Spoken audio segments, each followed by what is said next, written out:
One winter evening, Henry's driver said, "We'll be out early tomorrow. We've got to take the Flying Kipper."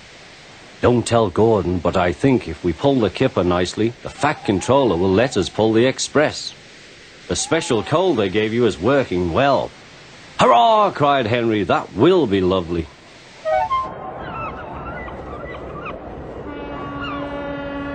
All kinds of ships use the harbour at the big station by the sea. There are passenger ships, cargo ships, and fishing boats also come here. They unload their fish on the quay. Some of it goes to shops in the town, and the rest in a special train to other places far away. This is the train the railwaymen call the Flying Kipper.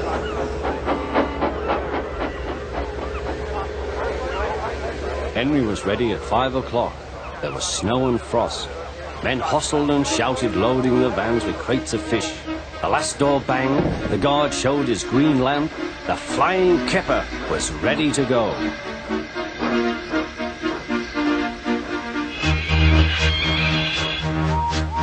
Come on, don't be silly, puffed Henry to the vans.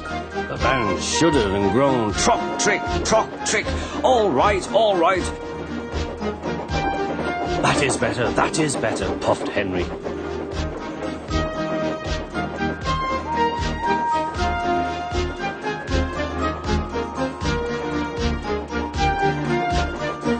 Clouds of smoke and steam poured from his funnel into the cold air, and the fire's light shone brightly. Hurry, panted Henry.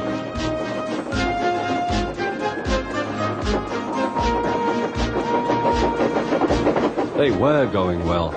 The light grew better. Signal light shone green as they passed. Then a yellow signal appeared ahead. His driver prepared to stop, but the home signal was down. "All clear, Henry. Away we go."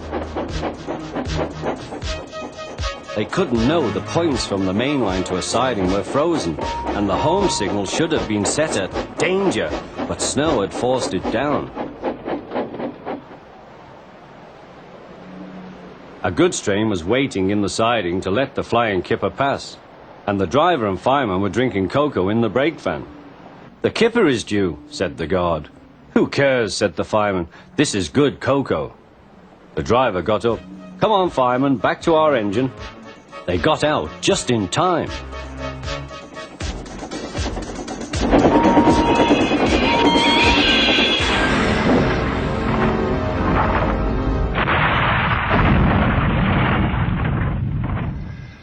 Henry's driver and fireman had jumped clear before the crash, but Henry lay dazed and surprised.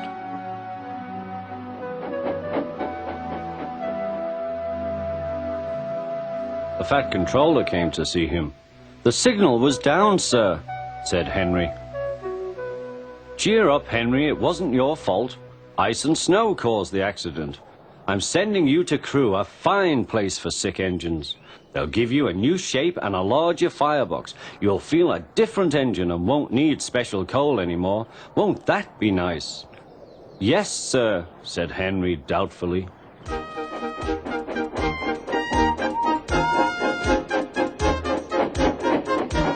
Henry liked being at Crewe, but was glad to come home.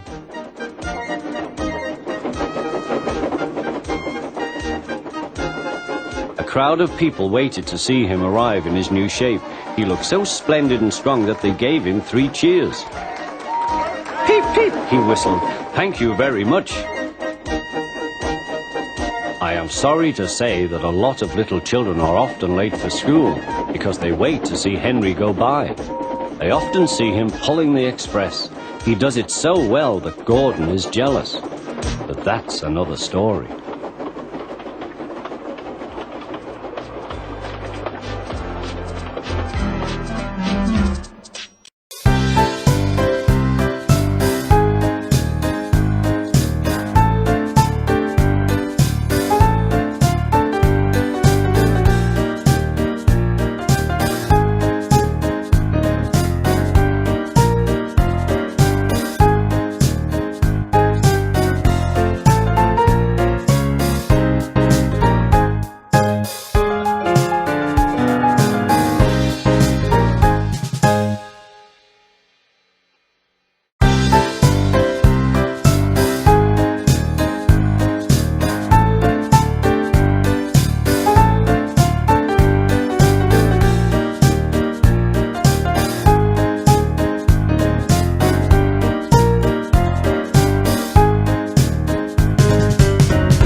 Gordon was cross. Why should Henry have a new shape, he grumbled. A shape good enough for me is good enough for him. He goes gallivanting off to Crewe, leaving us to do his work, and comes back saying how happy he feels. It's disgraceful. And there's another thing. Henry whistles too much. No respectable engine ever whistles loudly at stations. It isn't wrong, but we just don't do it. Poor Henry didn't feel happy anymore. Never mind, whispered Percy. I'm glad you're home again. I like your whistling. Goodbye, Henry, called Gordon. We're glad to have you with us again, but remember what I said. Later, Henry stopped at Edward's station. Hello, Henry, said Edward. You look splendid. I was pleased to hear your happy whistle yesterday. Thank you, Edward, smiled Henry. Shh, shh. Can you hear something? It sounds like Gordon, said Edward, and it ought to be Gordon. But Gordon never whistles like that. It was Gordon. He came rushing down the hill at a tremendous rate. He didn't look at Henry, and he didn't look at Edward. He screamed straight through the station and disappeared. Well, said Edward. It isn't wrong, chuckled Henry, but we just don't do it. And he told Edward what Gordon had said.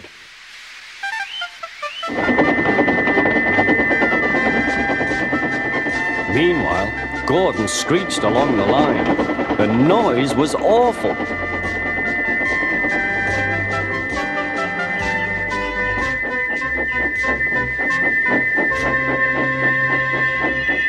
At the station, everyone held their ears. The Fat Controller held his ears too. Take him away, he bellowed, and stop that noise! Gordon puffed sadly away, but he wouldn't stop whistling until two fitters climbed up and knocked his whistle valve in place. That night, Gordon slunk into the shed. He was glad it was empty. It isn't wrong, murmured Henry to no one in particular, but we just don't do it. No one mentioned whistles. Next morning, Henry was enjoying himself enormously. I feel so well, he sang. Trickety-trot, hummed his coaches. Then he saw some boys on a bridge. Peep, peep, hello, he whistled. Oh, he called. The boys didn't wave and take his number. They thought it fun to drop stones on him instead. They've broken our glass, sobbed the coaches. The passengers weren't hurt, but they were cross. Call the police. No, said the driver, leave it to Henry and me. What will you do, they asked. Can you keep a secret? Yes. Well then, said the driver, Henry is going to sneeze at those boys.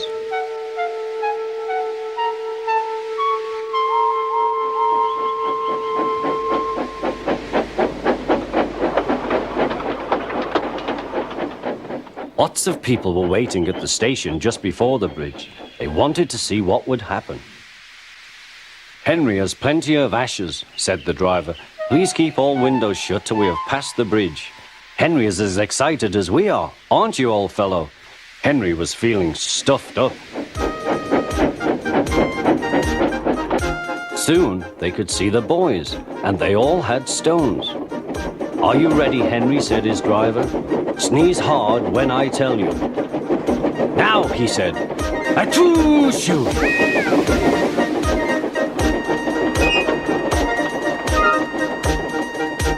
Well done, Henry, laughed his driver.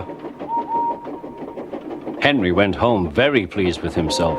He had taught Gordon and silly boys a lesson with a whistle and a sneeze.